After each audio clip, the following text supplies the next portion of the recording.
नमस्कार दोस्तों, आज हम गोटल भवन के अंदर 5 जुलाई को हम लोग इकट्ठा हुए हैं 2026 में। एक बहुत अहम बात है, वो आप लोगों से शेयर करना चाहते हैं। सबसे पहला जो हमारा जो सक्सेस हुआ है वो निशा कुमारी शाह के नाम से, जो हमारे साथ मेरे राइट साइड में खड़ी है। इसने बीपीएससी का जो एग्ज़ाम है उसने पास किया है, प्रीलिम्स, मेंस और इंटरव्यू, और इसका रिज़ल्ट आया है और उसमें इसको म्युनिसिपल एग्जीक्यूटिव ऑफिसर के पद से नवाजा गया है। तो बहुत बहुत धन्यवाद और बधाई आपको निशा। और आपने पहले अटेम्प्ट में ये कारनामा किया है और ये बहुत अच्छी उपलब्धि आपने हासिल की है, जो हमारे लिए, पूरे समाज के लिए एक बहुत बड़ा खुशी का माहौल है हमारे, और पूरा गोटल इंडिया इस चीज़ को मना रहा है। तो हम आपसे जानना चाहेंगे कि जो आपका सफ़र रहा, ये जो बीपीएससी का जो पहले अटेम्प्ट में निकालने का, ये आपको सीख कहाँ से मिली, आपने तैयारी कैसे की, गोटल इंडिया का आपका कैसे इसमें सहयोग था, और ये सारा आप एक जरा उसमें बताएं। मेरी ग्रेजुएशन 2023 में पूरी हो गई थी। उसके बाद ही मैंने तुरंत शुरू कर दी थी बीपीएससी की तैयारी, और मैंने सिर्फ बीपीएससी पे ही फोकस किया था और ऑनलाइन कोर्स किया था मैंने, क्योंकि डिस्ट्रैक्शन बहुत हो जाता है फिजिकली अगर आप जाते हो तो, इसलिए मैंने ऑनलाइन कोर्स ऑप्ट किया था। मैं रोज़ लाइब्रेरी जाती थी और 1-1.5 साल तक कंटिन्यूस तैयारी की मैंने, और तब फिर मैंने 2024 में अपना फर्स्ट अटैम्प्ट दिया था और वो हो गया।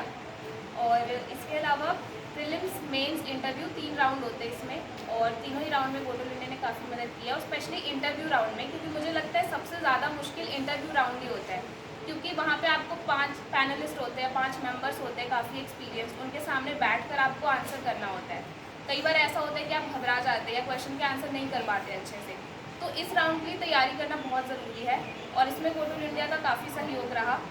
दृष्टि के साथ उन्होंने मुझे लगातार जोड़े रखा। जो वाइस प्रेसिडेंट है दृष्टि के, गौरव बाना सर, उनसे मेरा संपर्क इन्होंने करवाया ताकि अब मेरी इंटरव्यू की जो तैयारी है वो बहुत अच्छे से चल सके। दृष्टि पटना में और करोल बाग में भी दृष्टि के जो संस्थान है, वहाँ पे मैंने मॉक इंटरव्यूज़ दिए। कुल 6 से 7 मॉक इंटरव्यू मैंने दिए थे, और वो गोटल इंडिया की वजह से पॉसिबल हो पाया था। So thank you so much. बहुत अच्छा। तो निशा एक छोटे से गांव से आती हैं, जो बगौछा गांव है, पिपरा पोस्ट, सिवान डिस्ट्रिक्ट से हैं, लेकिन ये दिल्ली में ही रह के इन्होंने तैयारी की। आपकी जो प्राइमरी एजुकेशन कैसी रही, कहाँ से आपने तैयारी की? तो प्राइमरी जो एजुकेशन है 1ली से 5वीं तक वो नगर निगम विद्यालय से हुई है मेरी, सरकारी स्कूल से। फिर 6ठी से 12वीं तक की भी मेरी पढ़ाई पास के ही सरकारी विद्यालय से ही हुई है। 12वीं में मेरा स्कोर अच्छा रहा, और फिर मेरा अंडा हाउस जैसे कॉलेज में मुझे एडमिशन मिल पाया, और वहाँ से मैंने हिंदी ऑनर्स सब्जेक्ट से अपना ग्रेजुएशन कंप्लीट किया था। बहुत अच्छा। तो इन्होंने आपने मन कब बनाया कि मुझे बीपीएससी ही करना है, यूपीएससी नहीं करना है, या अन्य कोई सेवाएं नहीं देनी है? तो जब 12th क्लास में मैंने डिसाइड कर लिया था कि सिविल सर्विसेज में जाना है, लेकिन उस टाइम थोड़ा ये कश्मकश थी कि यूपीएससी के लिए मैं जाऊँ या स्टेट पीसीएस के लिए जाऊँ। तो यूपीएससी का एग्ज़ाम हम जानते हैं बहुत अनप्रिडिक्टेबल होता है, काफ़ी डिफिकल्ट है वो। तो मुझे लगा स्टेट पीसीएस पे मैं पहले फोकस करती हूँ, वहाँ पे मुझे कॉन्फिडेंस था कि मैं उसे फर्स्ट अटेम्प्ट में क्रैक कर सकती हूँ, और वो हो भी पाया। और नेक्स्ट फिर यूपीएससी है सर। तो आपका जो चयन हुआ है वो म्युनिसिपल एग्जीक्यूटिव ऑफिसर के पद पे हुआ है, जो बहुत बहुत बड़ी पद है, और आपने पहले अटेम्प्ट में बहुत ही एक टेंडर, जिसको कहेंगे टेंडर एज में आपने इसको हासिल किया है।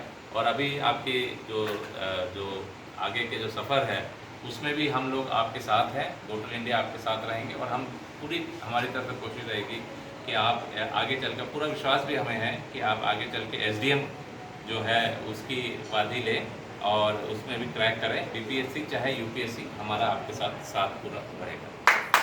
धन्यवाद।